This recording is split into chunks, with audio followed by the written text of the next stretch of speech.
Puji Bapak Yahweh, kita akan buka kitab Ulangan ya. Ulangan pasal ke-5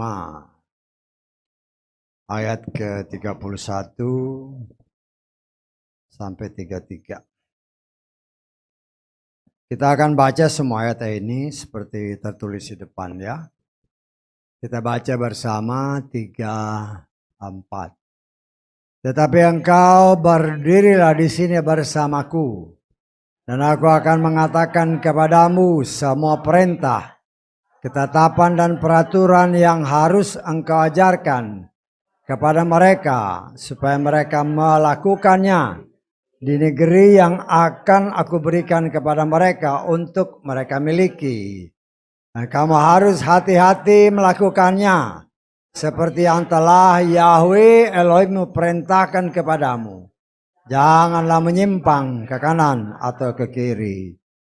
Kamu harus berjalan dalam segala jalan yang telah Yahweh Elohimmu perintahkan kepadamu, supaya kamu dapat hidup dan hal itu baik bagimu, dan kamu akan lanjut umur di negeri yang akan kamu miliki.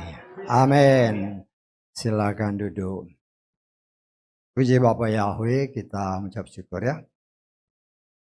Kebenaran firman, kita harus mengimani bahwa ketika kita membaca, kita mendengar, dan kita memeliharanya, ada tertulis, berbahagialah orang yang membaca, yang mendengar, dan yang memelihara firman Tuhan. Ya, ayat-ayat tadi berbicara tentang Moshe ya. Ketika Tuhan memberikan Torah, kemudian Tuhan menyuruh para tua-tua untuk turun lebih dahulu dan Moshe ditahan. Untuk Tuhan menjelaskan 10 perintah yang Tuhan berikan dan untuk diajarkan kepada seluruh bangsa Israel dan kepada seluruh manusia. Kita mengucap syukur karena tanggal 11 kemarin ya. 11 kemarin itu adalah hari Shavuot ya. Atau yang kita kenal sebagai hari apa? Pentakosta. Ya, Pentakosta. Itu hari raya keempat dari 7 hari raya yang Tuhan perintahkan. Itu adalah hari berdasarkan Imamat 23 ayat ke-15. Kita lihat coba ya. 15-16. Imamat 23 ayat 15 dan 16. Kamu harus menghitung bagimu dari hari setelah Sabat itu, dari hari kedatangan membawa berkas persembahan ayunan, itu harus genap 7 pekan. Ya. Sampai pada hari setelah Sabat yang ke-7, kamu harus menghitung 50 hari. Dan kamu harus mempersembahkan persembahan sajian yang baru kepada Yahweh. Atau perayaan 7 pekan, ya 7 kali 7, 49. Hari ke-50 adalah hari di mana mereka diperintahkan Tuhan untuk merayakan ini. Ya. Shavuot dikenal oleh bangsa Yahudi. Ya. Kalau kita lebih mengenal dengan nama Pentakosta. Dan dipercaya Shavuot itu sebagai hari yang selain apa yang dikatakan tadi, adalah hari ke-50 setelah mereka keluar dari tanah Mesir. Dari tanah perbudakan. Dan Tuhan pada hari yang ke-50 itu memberikan Torahnya kepada bangsa Israel, melalui Moshe di atas Gunung Sinai ya, atau Gunung Horeb. Itu pada hari ke-50 setelah mereka keluar dari tanah Mesir. Ya. Dan kita tahu bahwa ketika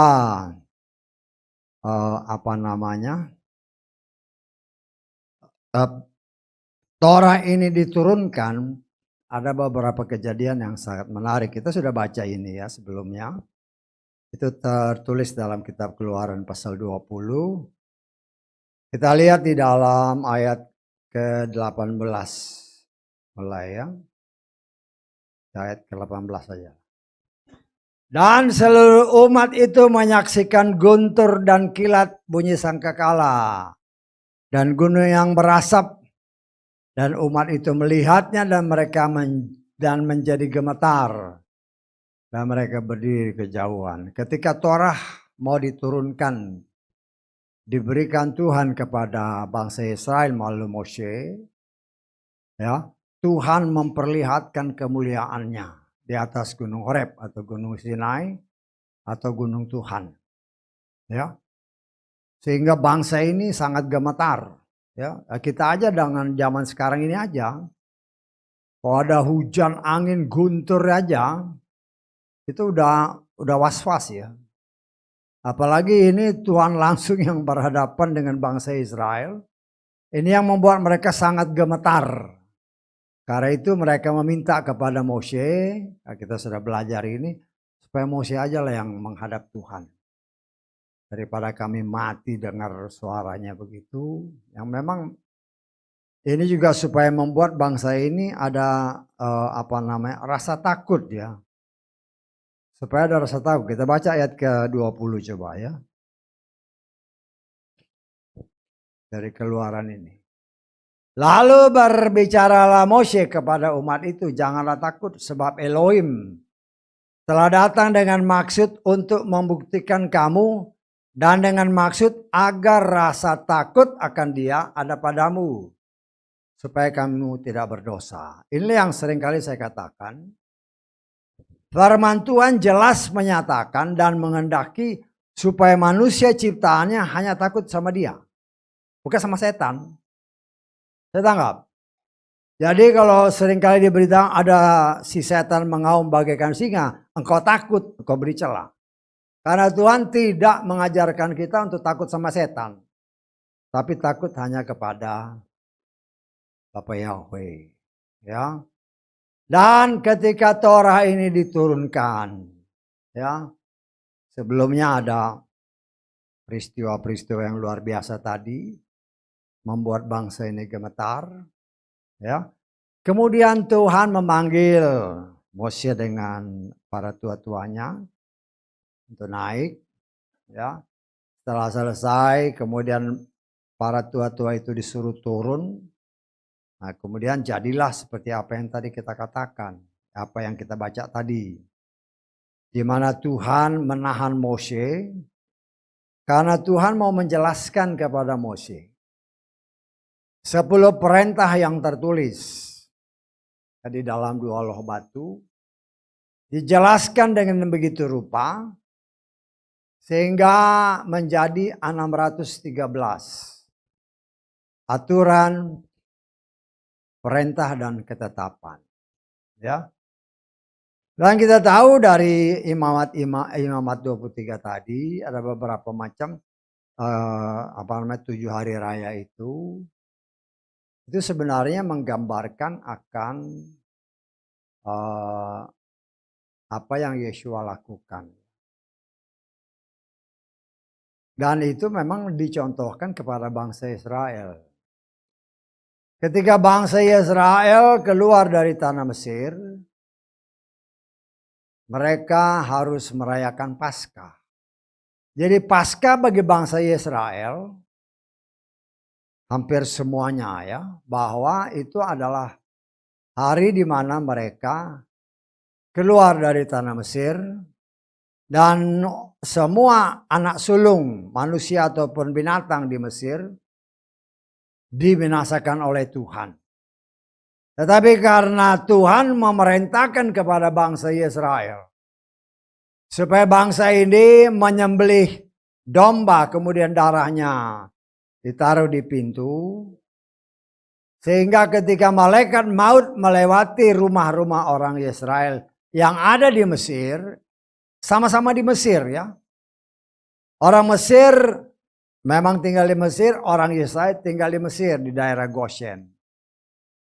Jadi tulah itu menimpa seluruh Mesir.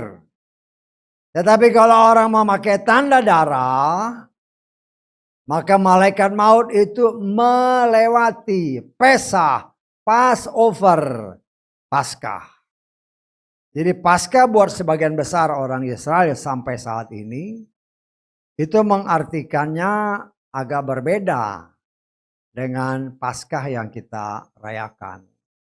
Paskah bagi mereka adalah ketika bangsa ini keluar dari tanah Mesir dan luput dari pembinasa keji.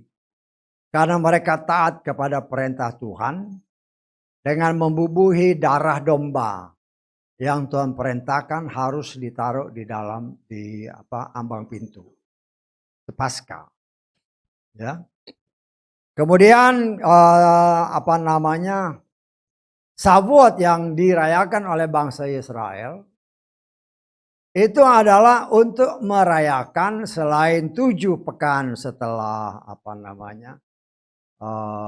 panen, ya seringkali dikatakan juga 7 pekan, hari raya 7 pekan. Tetapi itu juga dipercaya sebagai hari di mana pada hari ke-50 setelah bangsa ini keluar dari tanah Mesir, ya, Torah diturunkan kepada bangsa Israel melalui Moshe. Bagi kita, ya, atau non-Israel, non-Yahudi, ya kita menamakannya juga ya 50 hari juga.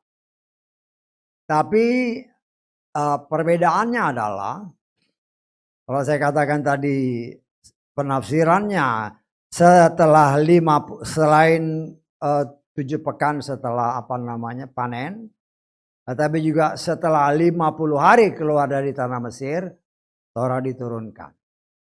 Tetapi bagi kita, sebagaimana tertulis dalam kitab Kisah Para Rasul, ya, setelah Yeshua bangkit, kemudian 40 hari dia memberitakan, katakanlah, pengajaran intensif bagi para rasul, ya, 40 hari, kemudian dia naik, dia terangkat, 10 hari kemudian Roh Kudus turun. Artinya dari sejak dia dibangkitkan sampai Roh Kudus turun itu juga 50 hari. Saya tangkap ya. Jadi perbedaannya sebenarnya seperti itu aja. Bangsa Yahudi percaya bahwa itulah hari di mana turunnya Torah.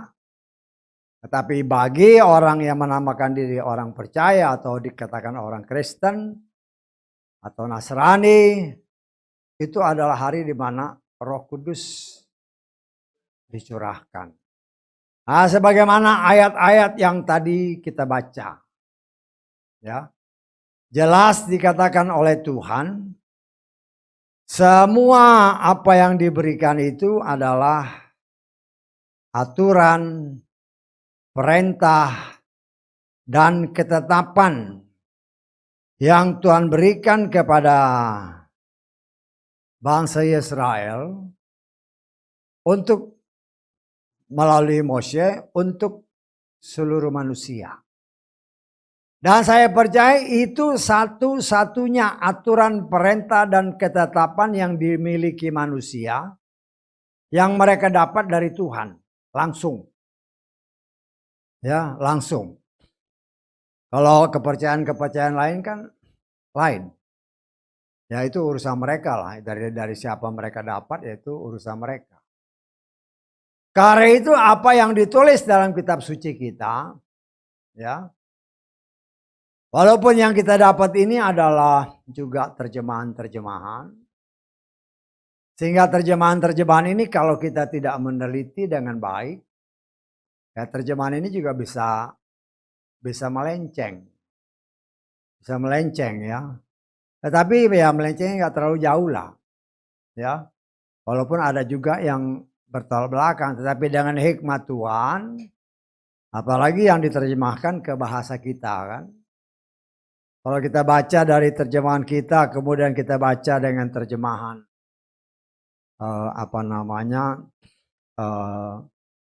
katakanlah bahasa Inggris, itu seringkali berbeda. Ada juga yang berbeda, nggak semuanya berbeda. Ya, satu dua adalah yang berbeda. Tetapi saya percaya karena Tuhan menghendaki saudara dan saya itu tetap murni, terpelihara dengan murni, Dia sanggup untuk memelihara kita sehingga kita tidak menyeleweng dari apa yang yang Tuhan tetapkan. Karena itu kita terus belajar dan Tuhan memberikan kepada kita. Ya. Sebagaimana 2000 tahun yang lalu, 3500 tahun yang lalu, Torah diturunkan kepada Mose. 2000 tahun yang lalu, Roh Kudus dicurahkan oleh Tuhan kepada para rasul khususnya. Semuanya kepada orang Yahudi ya. Ya, baik itu Torah maupun Roh Kudus. Pertama-tama ya mereka yang terima. Kenapa? Karena firman Tuhan berkata, keselamatan datang dari bangsa Yahudi. Ya. Dan Tuhan harus menggenapi semua itu. Sehingga dengan demikian kita juga melihat memang berbeda. Karena mereka itu anak ya. Kan Yesua atau Bapak Yahweh sendiri mengatakan, Yesrael anak sulung. Lo itu nggak bisa dihilangin. Yang ngomong yang punya dunia ini, yang menciptakan alam semesta. Lah kita hanya sebagai anak adopsi. Ya. Saudara bisa bayangkan anaknya sendiri kalau berbuat salah dihajar habis. Dan Tuhan tidak main-main untuk melakukan apa yang Dia firmankan. Jadi kita melihat di sini sungguh sangat luar biasa. Ya. Akan pekerjaan Tuhan untuk menyelamatkan saudara dan saya. Torah itu kita sangat perlu. Itulah aturan perintah dan ketetapan yang langsung diberikan Tuhan kepada manusia. Sebagaimana yang tertulis tadi supaya apa? Supaya kamu hidup. Artinya kita bisa hidup sesuai dengan kehendaknya kalau kita melakukan semua aturan perintah dan ketetapan. Bukan saja hidup di muka bumi ini, tetapi juga hidup di bumi yang akan datang, yang Tuhan sudah persiapkan sesuai waktunya. Ya. Karena dunia yang saudara dan saya ijak sekarang ini akan dimusnahkan Tuhan. Itulah yang dikenal oleh orang dunia. Akhir zaman kan, dunia dimusnahkan. Ya, dunia dimusnahkan. Semua ambis. Ya karena kenapa? Karena dunia ini sudah dikutuk sama Tuhan. Terkutuklah tanah. Ketika manusia pertama dahulu berbuat dosa. Karena itu kita harus ingat benar-benar. Walaupun di luar sana ada yang menyatakan, banyak orang yang menyatakan. Ya, Torah itu tidak berlaku. Hebat. Saya pikir luar biasa orang ini berani banget. Ya, ingat ya, kita mengambil contoh kehidupan sehari-hari lah. Yang namanya undang-undang dasar yang kita kenal di negara kita. Itu hanya bisa diganti sama yang bikin undang-undang. Undang-undang dasar. Dalam hal ini kan MPR, DPR yang bikin. Itu pun ada jumlahnya minimumnya. Ya, seingat saya dulu 2/3 anggota harus setuju. Baru bisa dirubah. Betul nggak?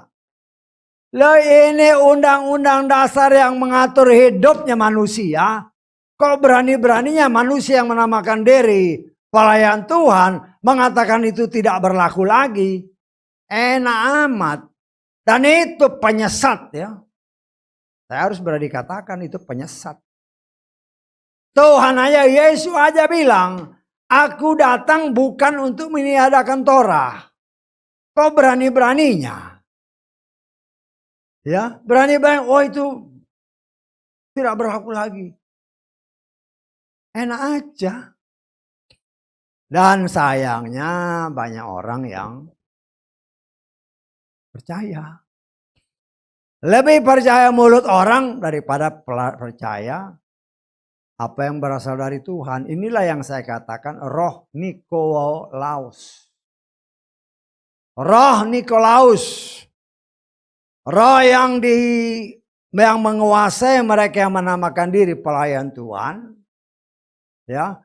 Untuk manusia atau jemaatnya takluk kepada dia, bukan takut kepada firman. Nah, itu banyak terjadi. Oh ini gak berlaku lagi. Kok enak amat. Undang-undang dasar aja gak bisa. Walaupun engkau ketua MPR atau ketua DPR di Indonesia. Dia mau rubah. Dia harus kumpulkan dahulu semua anggotanya. Setuju gak? Setuju. Dengan jumlah tertentu. Oke, bisa dirubah. Ya. Lah ini manusia.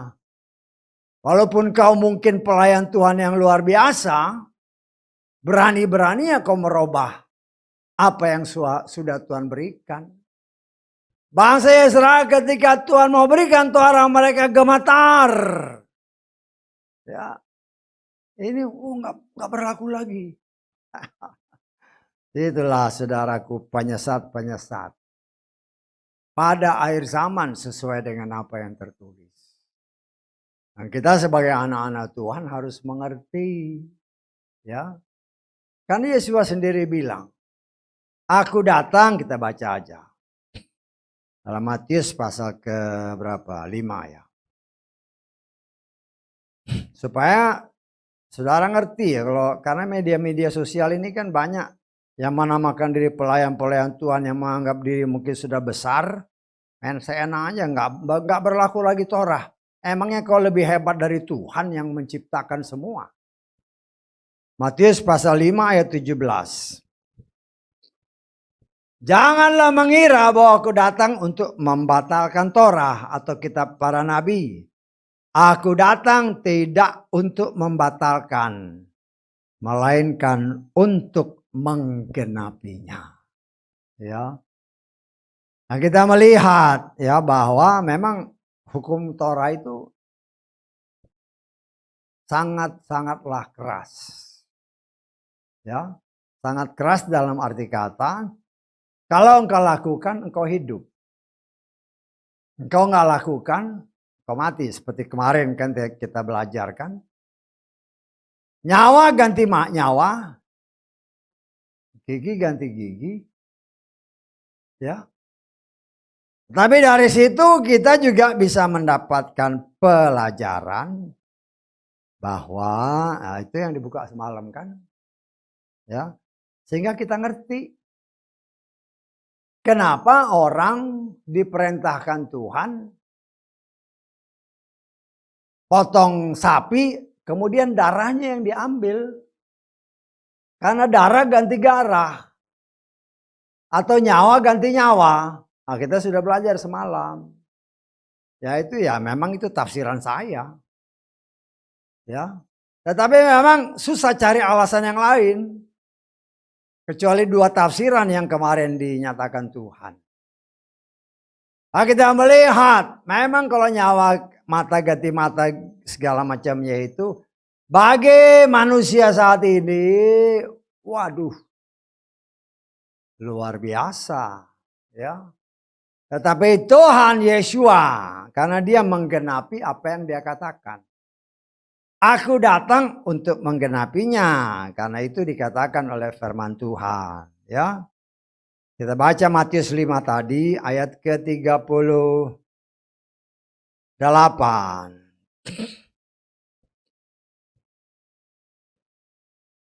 Kamu sudah mendengar yang telah dikatakan, mata ganti mata, gigi ganti gigi. Nah, terus yang Yesua genapkan apa? Namun aku berkata kepadamu, janganlah melawan yang jahat, melainkan siapa yang menampar engkau pada pipimu yang kanan, serahkanlah kepadanya pipi lain juga. Ini lebih, orang bilang itu Torah berat. Loh, ini sebenarnya lebih berat. Injil atau kabar baik yang Tuhan berikan, kau ditampar pipi kiri, kasih lagi pipi yang kanan. Waduh. Ya. Itu lebih berat. Saya katakan Injil sebenarnya lebih berat. Ya. Kenapa lebih berat? Supaya kita tahu bahwa kalau kita mau melakukannya, maka ada upah yang besar yang sudah disiapkan Tuhan. Kalau kita taat. Karena itu Yesua kasih contoh kan. Ketika dia diadili, mau ditampar dia diam aja. Diam. Seperti apa yang dikatakan ketika Filipus berkomunikasi dengan Sida-Sida. Seperti domba yang keluh, diam. Mau ditampar dia diam. Ya. Lah kita diajar oleh Tuhan, ya, untuk tidak membalas jahat dengan jahat. Tapi balaslah dengan kebaikan. Ya memang kita jangan sampai ditampar. Kalau kita ditampar kan berarti mungkin kita ada salah. Betul nggak? Ya. Kalau ngikutin ini memang susah. Tampar plak, tampar aja yang ini Pak. Waduh. Oh kalau begini, wah perintah. Kok ngambilnya letter luck ya. Kita harus ada hikmat. Kenapa sampai ditampar? Berarti ada sesuatu yang salah.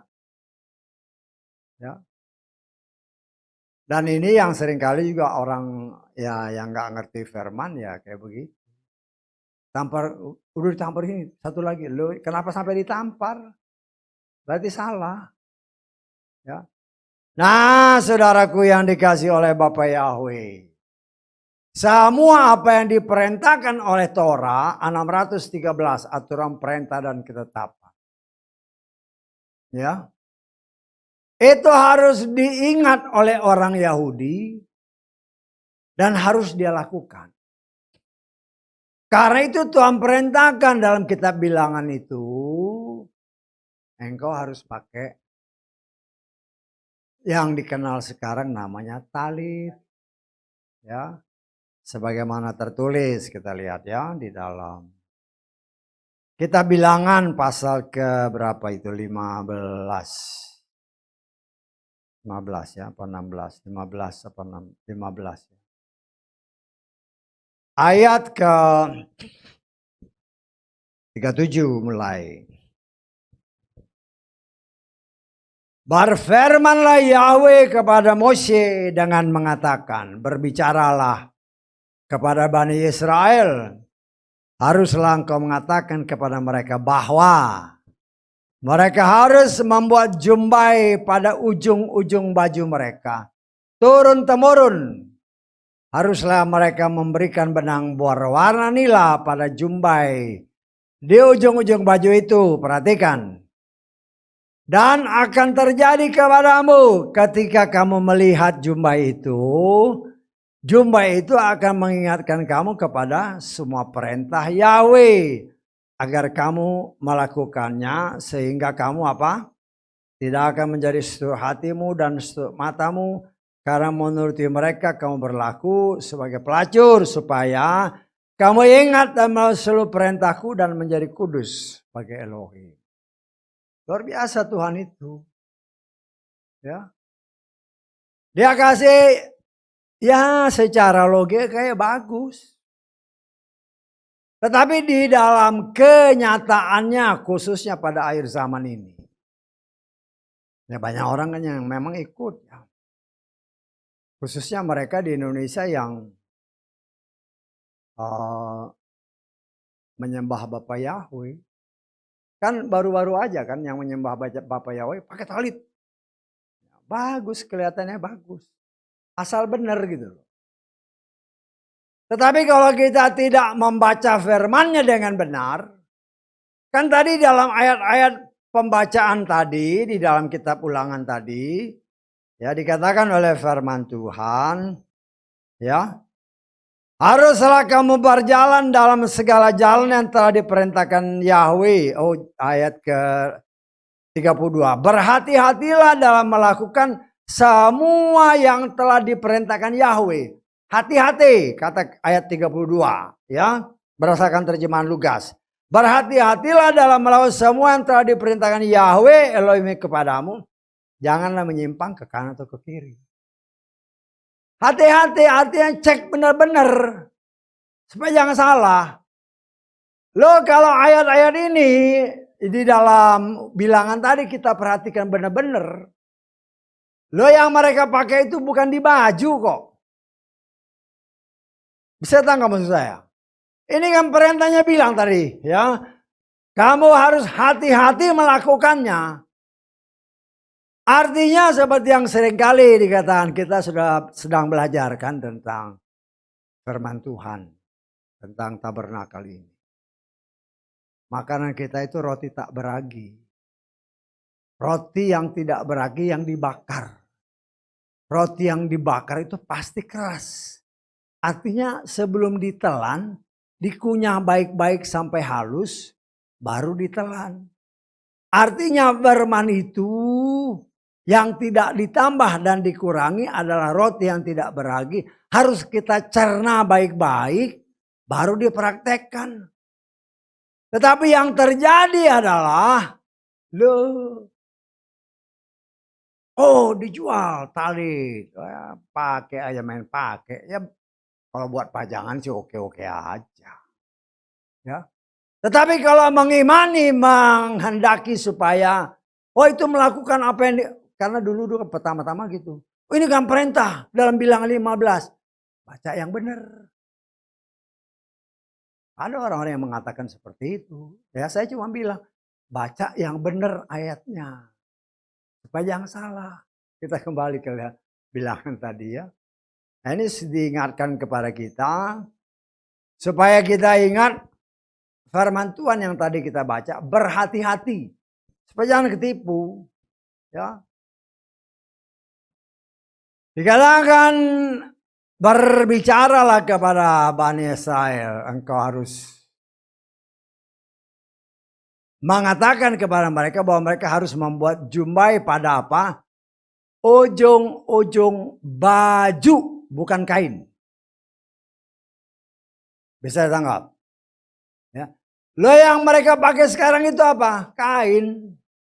Oh ini di Israel sana. Jangan ikut-ikut orang Israel. Ikut Tuhan.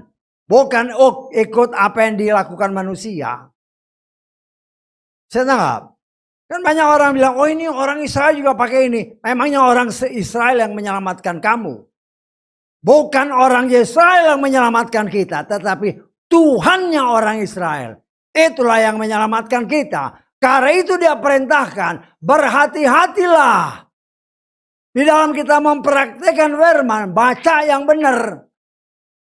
Ya, kan Yesus sendiri berbicara.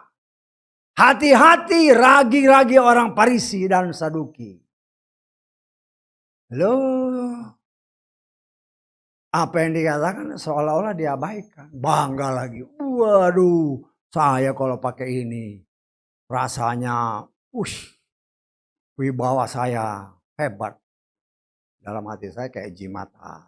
Loh, bener. Coba orang yang pakai jimat. Ya. Padahal jimat-jimat kecil masukin kantong, wah dia kayak punya dunia.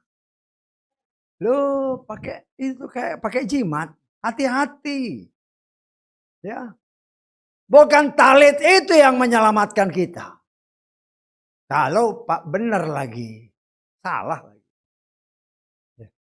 Salah dibanggain. Dijual beli, barang baru dari Israel. Orisinil. Lah, ya nggak apa-apa sih mau beli. Mau pakai juga boleh, nggak masalah. Asal kau ngerti maksudnya apa. Supaya engkau ingat Torah yang diturunkan Tuhan. Dan Tuhan melihat bahwa manusia Saking mau gagah-gagahnya pakai barang itu, ya akhirnya lupa bahwa Tuhan sudah menggantinya, sudah menggenapinya. Aku datang untuk menggenapinya. Bukan untuk membatalkan Torah, tapi menggenapi. Tuhan tahu bahwa orang yang diperintahkan pakai jubah itu, ya bukan tempel di baju, tempel di kain. Kita harus sekarang ini bukan lagi zamannya untuk membuat orang dielus-elus ya. Kalau salah ya salah gitu aja.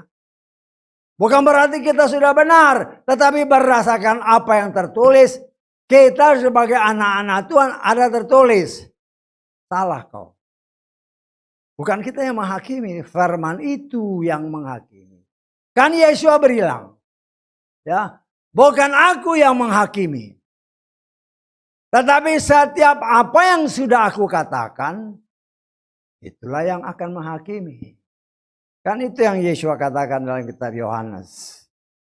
Kita baca ayat Yohanes ya. Pasal ke 12. Kita baca ayat 47-48.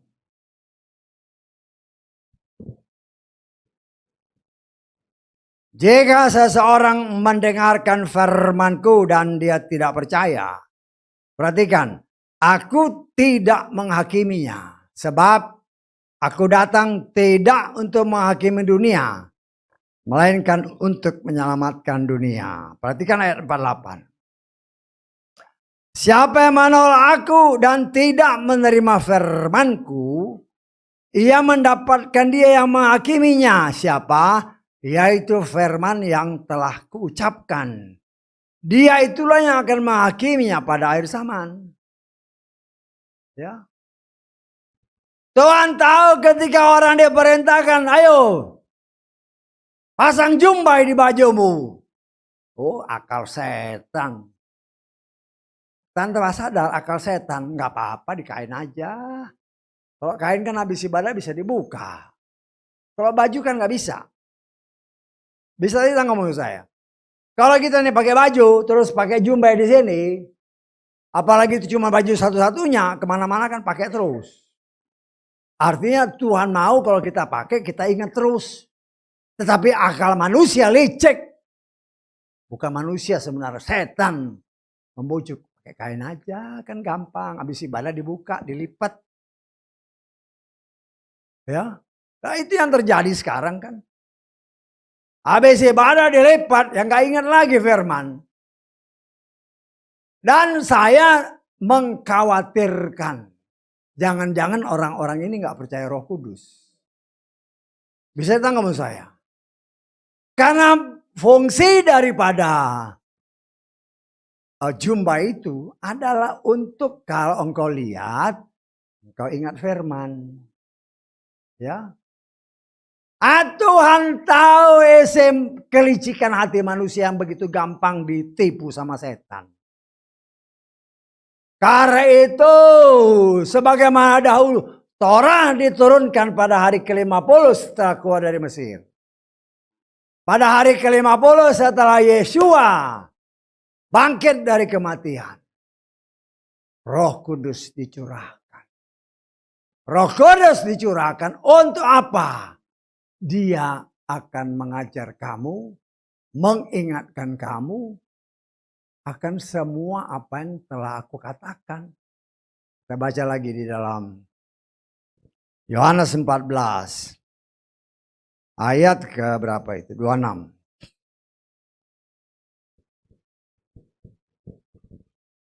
Penghibur yakni Roh Kudus yang akan Bapa utus dalam namaku. Dia akan mengajar kamu segala sesuatu, mengingatkan kamu segala sesuatu yang telah kukatakan kepadamu. Ya. Jadi itu sudah digenapkan oleh Yesus firman-Nya. Karena itu diberikannya Roh Kudus bagi saudara dan saya. Roh Kudus itu ada bertakhta dalam hati kita. Engkau mandi, ada Dia di dalam kita. Engkau tidur, ada Dia di dalam kita. Engkau jalan-jalan, engkau pesta, ada Dia di dalam kita. Kalau pakai yang ada jumbai-jumbai tadi, apalagi yang pakai kain baru dipakai jombai, kalau pesta dibuka dulu. Ya, kalau tidur dibuka dulu. Kalau mandi dibuka dulu. Artinya nggak ingat lagi firman. Ya, karena kurang hikmat begitu mudahnya orang tertipu. Karena itu kan dalam kitab Ulangan tadi dikatakan berhati-hatilah. Ya, Tuhan sudah kasih lihat semua. Kita butuh Roh Kudus. Ya, saya sangat mengkhawatirkan ya kalau saudara-saudara kita yang membanggakan diri dengan apa yang mereka namakan talit, walaupun itu salah. Ya, tidak sesuai dengan apa yang tertulis. Jangan-jangan mereka nggak percaya Roh Kudus. Ya, saya tidak menuduh. Ya, saya hanya khawatir. Jangan-jangan nggak percaya Roh Kudus. Ya, lo kalau nggak mau terima Roh Kudus yang dicurahkan kurang lebih 1.500 tahun setelah Torah atau 2.000 tahun dari saat ini, kita tidak akan pernah mampu melakukan firman Tuhan dengan benar. Kan dikatakan Roh Kudus itu yang mengajar kita. Roh Kudus itu yang mengingatkan kita. Roh Kudus yang menolong kita dalam segala perkara. Dan Dia tidak akan mempermalukan anak-anaknya yang berseru berharap kepadanya. Tidak. Dan itu terbukti. Dan saya telah merasakan bukti penyertaan Roh Kudus yang luar biasa. Ya. Tapi ya itu kan pilihan. Pilihan kau mau pakai yang sesuai pikiran atau buatan manusia. Atau yang berasal dari Tuhan. Kan banyak orang yang percaya kayak gitu. Oh nanti kalau matinya ini harus begini. Dibodohin. Karena adat ya. Adat istiadat itu tradisi. Kan itu jumbai-jumbainya di kain itu kan. Loh nanti kalau saya mati ini harus diginiin ya. Ini begini. Memang kalau itu dilakukan kau masuk surga. Loh banyak orang yang tertipu karena kebodohan sendiri. Ya. Karena itu Tuhan bilang observasi. Kunyah baik-baik roti yang tidak beragi. Memang keras tapi kalau engkau tidak kunyah baik-baik. Ya roti yang keras kau telan yang keselak di sini. Bisa semaput. Karena itu harus dikunyah baik-baik sampai halus. Baru ditelan. Enak, gerak. Perut kenyang. Ya. Badan sehat. Kita lihat hal-hal seperti itu banyak terjadi. Kenapa?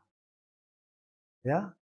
Karena banyak orang yang menamakan diri orang percaya. Lebih percaya kepada manusia daripada kepada firman. Ya, saya mengajar kepada saudara baca firman. Karena saya sebagai manusia bisa aja ketika saya melayani ada kesalahan. Tetapi kalau kecek, oh ini kayaknya salah nih, keselio lidah nih. Maksudnya begini. Jadi kau imani dalam dirimu. Kalau perlu yang ngomong, Pak tadi ngomongnya salah tuh. Ya. Tapi kita harus melihat, kita harus saling membangun, saling mengoreksi. Dan mau sama-sama bertumbuh. Walaupun banyak orang yang gak mau dikoreksi. Kenyataan kan. Dikoreksi malah marah. Padahal udah tahu salah. Ya. Tapi kita belajar dari Tuhan. Ujilah segala sesuatu. Pegang yang baik. Ketika kita mendengar sesuatu, kita bisa pertimbangkan. Patokannya apa? Firman. Ini sesuai firman enggak? Nah seperti yang tadi tentang bilangan kan. 15. Kita pertimbangkan. Bagus memang kain-kain itu. Ada jumbai-jumbai biru. Tapi kalau itu disamakan dengan apa yang tertulis nggak sama. Dan kita harus dengan iman menyatakan itu nggak sesuai. Nggak sesuai. Ya. Artinya bisa aja ada orang datang kepada saudara. Kamu harus pakai ini. Ngomongannya dari mana ayatnya? Ini ayatnya bilangan. Itu di baju apa di mana? Bisa dimengerti maksud saya? Kita bukan lagi saatnya untuk main-main dengan firman. Karena waktunya sudah sangat dekat.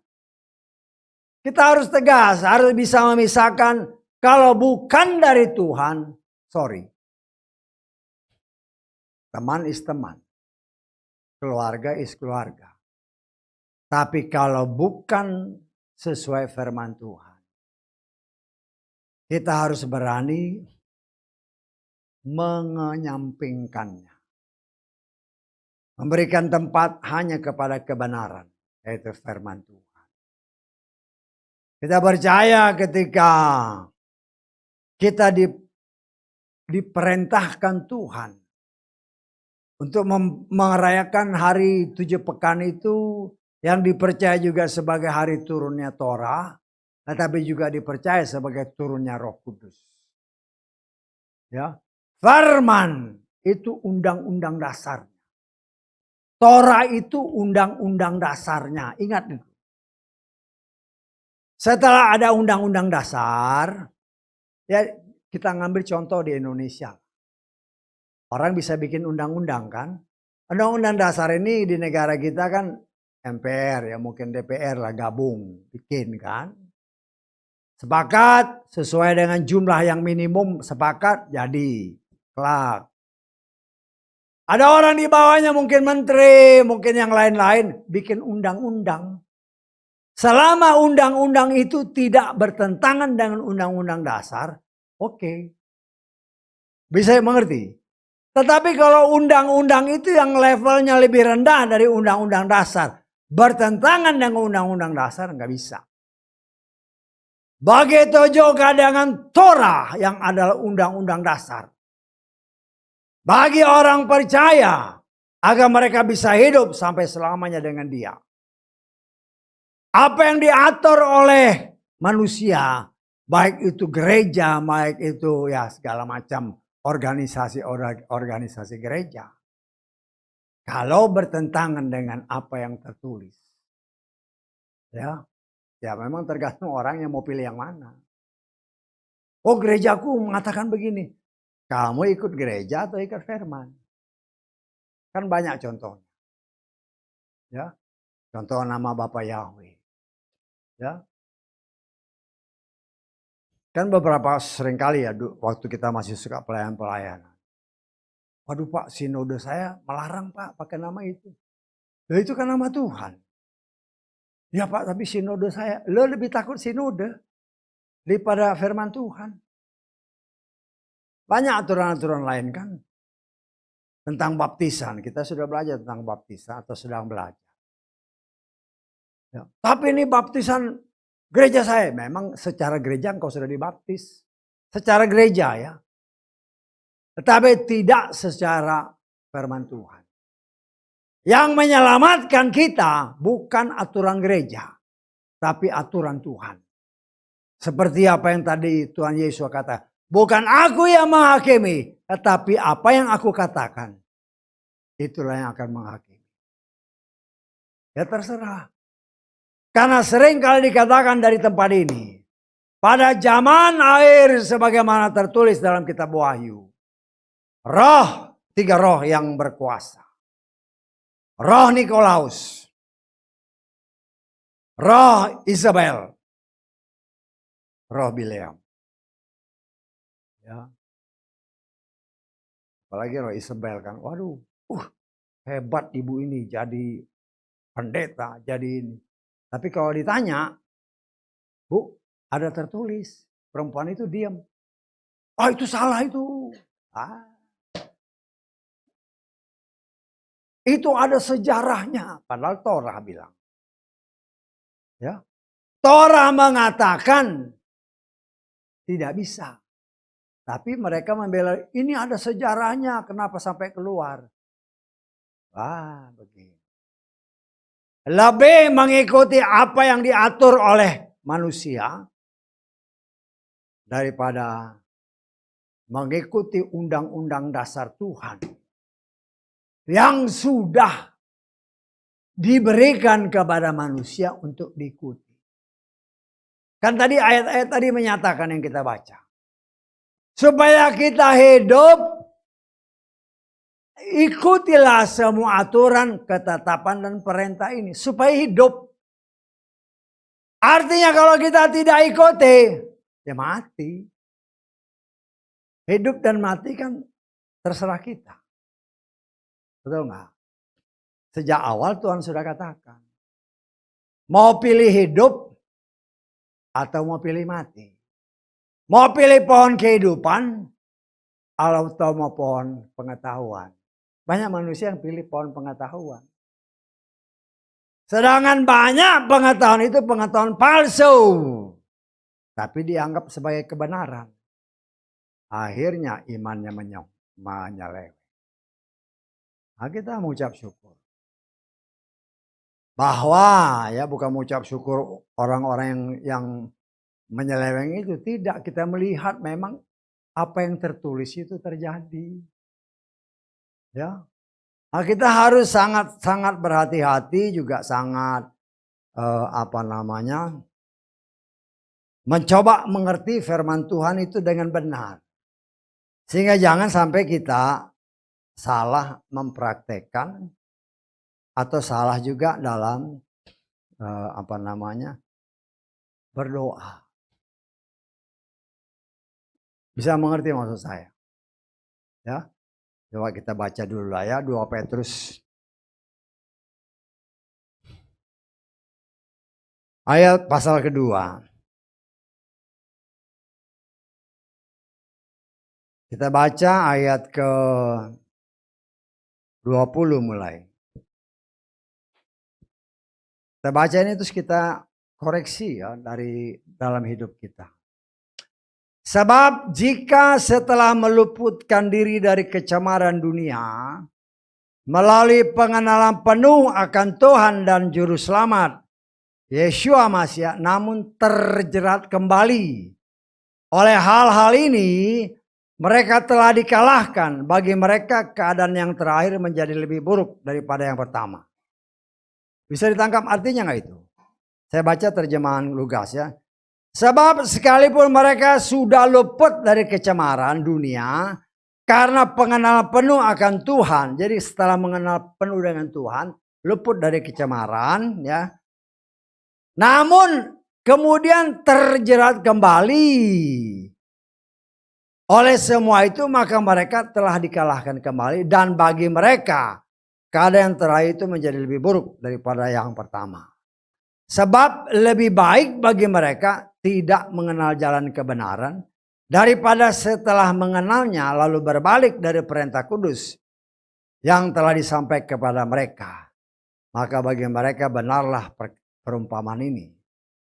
Anjing telah kembali ke muntahnya sendiri dan babi telah mandi kembali ke dalam lumpur kubangan. Kadang-kadang saya berpikir bagaimana dengan orang-orang yang dahulu sudah mengenal penuh Tuhan, memanggil nama yang benar, kemudian pengaruh dunia, ya, sama aja, mantap. Kita sudah baca dalam kitab Yesaya 40 kan, kamu nyamain aku dengan apa?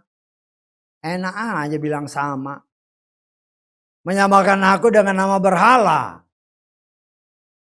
ya. Nah kita harus tegas-tegas. Ya, orang-orang seperti ini kalau sudah menyangkal, engkau menyangkal aku, maka aku juga akan menyangkali kamu. Itu kan firman Tuhan. Jadi jangan sampai kita juga tertipu. Kita baca di dalam Matius pasal 10 ayat ke-32. Jadi semua orang yang mengakui aku di hadapan manusia, aku juga akan mengakui dia di hadapan Bapakku yang di sorga.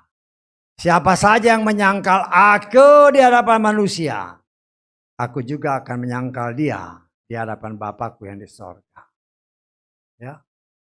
Tuhanku namanya ini sama aja, kan sama-sama maha kuasa.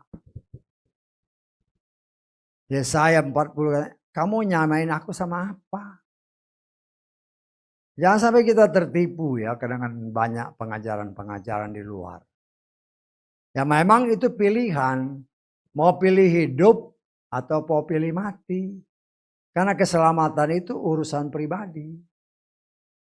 Pada hari ini, minggu lalu tanggal 11 kita merayakan, kita sebut hari Shavuot ataupun hari raya tujuh pekan ataupun hari Pentakosta. Untuk mengingatkan kita kembali. Umat Tuhan supaya selamat setelah moyang mereka jatuh dalam dosa. Tuhan berikan ini undang-undang dasarnya ya Moshe, kau ajarkan. Ya. Tuhan jelaskan secara detail ini kau ajarkan. Supaya mereka hidup. Dan Tuhan kasih tahu supaya mereka ingat apa yang aku ajarkan. Ya, ini pakai ini supaya ingat. Ya. Kenyataannya menyeleweng. Ya sampai sekarang banyak kan orang-orang seperti dulu ya waktu kami ada bekerja di Myanmar sana, saya punya teman orang Afrika. Dia orang Afrika putih ya. Tapi saya mengucap syukur dia yang melalui dia saya bisa beli kitab-kitab suci. Ya. Yang ya banyak saya pakai di dalam pelayanan seperti ini. Ya termasuk doa-doa Bapak kami itu saya dapat dari buku-buku yang saya beli dari dia. Ya karena kebetulan mertuanya itu punya toko buku rohani. Jadi asal saya kasih tahu ISBN-nya, buku itu ada ISBN-nya, kasih ini langsung dapat. Ya. Adi saya lihat pakai apa tuh ada apa namanya rubber band, ada gelang kayak gelang karet. Terus ditulis di gelang karet ini, chosen. Wah, ini orang pilihan. Tapi nggak lama, ya karena saya pernah pelayanan di sana kan di tengah mereka dengan penerjemah. Ya, dia kalau saya khotbah dia pasti ikut. Nggak lama saya lihat nggak pakai lagi dia. Bagus ini, bagus ya maksudnya chosen. Jadi kalau kau udah pakai ini pasti masuk surga, belum tentu. Ya, manusia yang ngibulin, ya itu penipu-penipu gitu. Ya, kau mau masuk surga ini pakai tanda ini, ada tanda ini. Kok begitu mudahnya orang bisa tertipu? Kenapa? Karena tidak mau mengobservasi firman Tuhan yang kemarin. Tidak hati-hati. Akhirnya nyeleweng iman. Nah, kita sebagai anak-anak Tuhan yang hidup akhir zaman. Kita tetap percaya bahwa Torah itu kita butuh. Tetapi Torah itu banyak yang sudah digenapi. Sesuai firman Tuhan, sesuai apa yang dikatakan Yeshua. Aku datang untuk menggenapinya. Banyak yang sudah digenapi. Yang paling gampang apa? Kita nggak perlu lagi bakar korban. Kalau enggak, korban harian pagi bakar, sore bakar. Ya. Setiap hari. Ya. Kemudian korban bakaran malam hari dari malam sampai pagi. Artinya 24 jam itu dibakar terus. Ya. Kemudian nanti ada korban Sabat. Ada korban yang 7 hari raya. Dan yang ini nggak boleh dilupakan. Tetap berjalan. Banyak sekali. Loh itu semua sudah digenapi Yeshua. Aku sudah mati 1 kali. Untuk keselamatan kita. Nah, itu kan Yesua ngomong. Nggak perlu lagi kita bawa sapi dari jauh-jauh untuk disembelih di sini. Ya. Karena itu sudah digenapi oleh banyak yang sudah digenapi oleh Tuhan. Ya. Nah, kita hanya mengucap syukur, Tuhan, apa yang harus saya lakukan?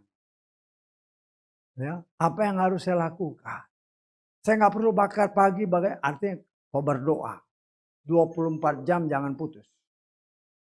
Ya, kan semalam kita belajar kan, ada korban pagi, ada korban petang. Ya, itu satu hari 2 ekor. Tapi ada korban bakaran dari malam sampai pagi. Artinya 24 jam. Nah, kita bisa menafsirkan. Karena ketika kita berkorban, artinya kita beribadah. Tuhan menghendaki kita beribadah kepada Dia selama 24 jam. Oh, nggak mungkin loh, nggak mungkin gimana. Ada Dia di dalam hati kita. Bukan lagi pakai kain, pakai baju yang ada macam-macamnya itu. Ya, kita waktu kita berjalan di dalam hati, walaupun mulut kita nggak berbicara, hati ini ada lagu. Nggak tahu saudara pernah ngerasain nggak? Saya sering kali begitu. Jadi di dalam hati ini ada lagu. Hatiku menyanyi. Dan itu didengar Tuhan. Banyak hal yang sudah digenapi oleh Tuhan. Tetapi kita harus tetap berhati-hati. Jangan sampai kita salah mengartikan firman. Ya, jangan sampai kita salah. Nah, karena itu ya kita sebagai anak-anak Tuhan. Ya kita mengucap syukurlah oleh kemurahan Tuhan kita bisa dicerahkan oleh. Saya kasih satu ayat contoh lah ya. Kebetulan ini dulu waktu beberapa tahun yang lalu lah. Mungkin 20 tahun yang lalu lah hampir. Kita pas baru mengenal ya antara 90-2000. Kan masih sering kemana-mana dulu. Di salah satu tempat. Ya, Pak nanti pimpin ibadah di sini Pak ya. Oh ya boleh nggak apa-apa. Temanya ini Pak. Wah boleh kan tema. Terus saya dikasihkan Yeskel 34. Ayat ke-16. Tapi terjemahan kita sudah berubah. Tapi nanti kita lihat di LAI. Aku akan mencari yang hilang. Aku akan membawa pulang yang tersesat. Aku akan membalut yang terluka. Aku akan menguatkan yang lemah. Aku akan menghancurkan yang gemuk dan yang kuat. Aku akan menggembalakan mereka dengan keadilan. Coba kita lihat yang LAI. Ya. Yang hilang akan kucari, yang tersesat akan kubawa pulang. Yang luka akan kubalut, yang sakit akan kukuatkan. Yang gemuk dan yang kuat, apa? Kulindungi. Kalau terjemahan kita itu apa sekarang? Masih ingat tadi? Ini yang ayatnya, karena kan dulu ILT belum ada. Masih pakai LAI. Ya. Kalau di terjemahan kita sini bukan dilindungi, tapi dibinasakan. Nah, saya ketika dapat ayat ini sebagai topiknya ini Pak. Saya lihat di terjemahan bahasa Inggris, King James coba lihat. I will seek that which was lost and bring again that which was driven away, and will bind up that which was broken, and will strengthen that which was sick, but I will destroy. Enggak tahu kayaknya LAI sampai sekarang masih kayak gitu ya. Masih dilindungi. Nah hal-hal seperti ini kan Tuhan singkapkan. Artinya kita sebagai anak-anak Tuhan juga memang kita punya banyak kitab suci. Tapi kita harus teliti ini cocok gak sih? Ya.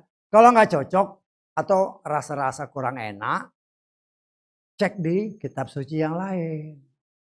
Paling sedikit kalau kau punya King James, ya King James itu lebih mendekati kebenaran bahasa aslinya. Ya, walaupun nggak semua, tetap ya namanya terjemahan. Tergantung siapa yang menerjemahkan kan. Ya. Tetapi saya percaya karena Tuhan mau kita ini benar-benar hidup sesuai kehendak. Karena itu kita mengucap syukur. Tuhan tahu bahwa banyak orang yang kelihatannya bagus. Kelihatannya mentaati Torah. Tapi Yesus berbicara kepada orang Farisi Saduki. Engkau lebih mentaati tradisimu daripada apa yang tertulis. Termasuk sampai sekarang. Termasuk orang-orang Indonesia yang mengikuti ke-Yahudi-Yahudian. Ingat deh, kita bukan Yahudi. Saya berani mengatakan, ada perbedaan antara anak sejati sama anak angkat. Gak bisa kau samakan dirimu dengan orang Yahudi, gak bisa. Itu beda. Kecuali kau punya DNA Yahudi. Kenapa? Karena orang yang menamakan diri orang Yahudi, sebagian besar sampai saat ini, mereka belum menerima Yeshua sebagai Tuhan dan Juru Selamat. Ya, karena itu sampai sekarang, ketika mereka merayakan Shavuot ini, mereka bukan merayakan turunnya Roh Kudus, tidak. Karena Roh Kudus itu hanya diturunkan kepada orang yang percaya kepada Yeshua. Tapi mereka merayakan Shavuot, merayakan turunnya Torah. Sebagian besar belum menerima Roh Kudus. Kenapa belum? Kenapa? Karena belum percaya Yeshua. Hanya orang yang percaya Yeshua sebagai Tuhan dan Juru Selamat yang sudah kita pelajari, yang akan menerima Roh Kudus, yang akan memimpin anak-anak Tuhan, yang mengajar kita, mengingatkan kita, menolong, memampukan kita bukan saja mengerti firman, tetapi mempraktekkan dengan benar. Sehingga kita tidak akan pernah bisa tertipu. Jangan begitu banyak bermunculannya seperti yang sudah Yesus katakan. Pada akhir zaman bermunculan Hamasya palsu. Dengan berbagai macam berita-berita palsu. Kita nggak bisa main tawar-tawaran dengan orang-orang itu. Kalau sudah tahu nggak benar, sorry ya, saya nggak bisa terima. Ya tegas-tegasannya bukan soal ramah tamah. Soal iman itu bukan soal ramah tamah, tapi soal hidup dan mati. Engkau membiarkan orang, biar aja dia ngoceh lah, nggak apa-apa. Yang penting saya dibungkus oleh darah Yesus, hati-hati. Kan ada juga orang seperti itu kan. Dia terima orang, nggak apa-apa lah. Yang saya berdoa supaya saya dibungkus oleh darah Yeshua. Ingat telur bebek. Ketika dia dimasukkan, dibungkus dengan katakanlah tanah liat yang sudah dicampur garam. Cepat atau lambat dia jadi asin. Kita jangan lagi main-main dengan hal seperti itu. Jangan. Ya. Berdoa sama Tuhan, tolong supaya orang ini out. Jangan ada lagi dalam lingkungan, apalagi masuk ke rumah. Gak bisa. Ya. Nah, saya mengucap syukur kesaksian dari salah seorang anak Tuhan. Kan. Saya berdoa Pak, minta tolong sama Roh Kudus. Ya, dengan keberanian dia bisa usir keluar orang-orang yang mau mengganggu. Nah, kita harus tegas, karena apa? Karena kita mau selamat, jangan sampai tercemar. Dengan ya kelihatannya setan kan mulutnya manis, tapi di dalamnya ada racun yang mematikan. Nah, kita tidak bisa berkompromi lagi dengan hal seperti itu. Kita harus tegas, ya. Kenapa? Karena kita mau selamat. Saudara dan saya mau selamat, dan keselamatan itu hanya daripada Bapa Yahweh dalam Yeshua HaMashiach. Tidak bisa lagi tawar-menawar, tidak bisa. Tuhan tahu saudara dan saya punya pergumulan. Ya. Tuhan sanggup menolong saudara dan saya apapun yang kita hadapi. Asal dalam segala hal datang kepada Dia. Ya, merendahkan diri, Tuhan, tolonglah.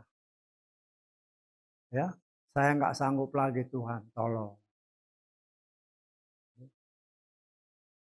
Tuhan itu sebagaimana seorang bapak, ada tertulis.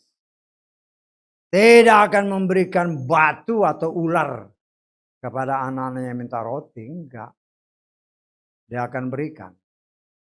Apa yang kita minta asal kita jangan bandel. Bisa datang kamu saya. Kalau kita punya anak yang benar-benar taat kepada orang tuanya, apapun yang dia minta, kita sebagai manusia berusaha untuk memberikannya. Tetapi kalau anak itu bandel, biarin aja. Nah, itu kan karakter. Apalagi dia, Yahweh, dia sanggup melakukan apapun kalau anak-anaknya mentaati apa yang dia perintahkan.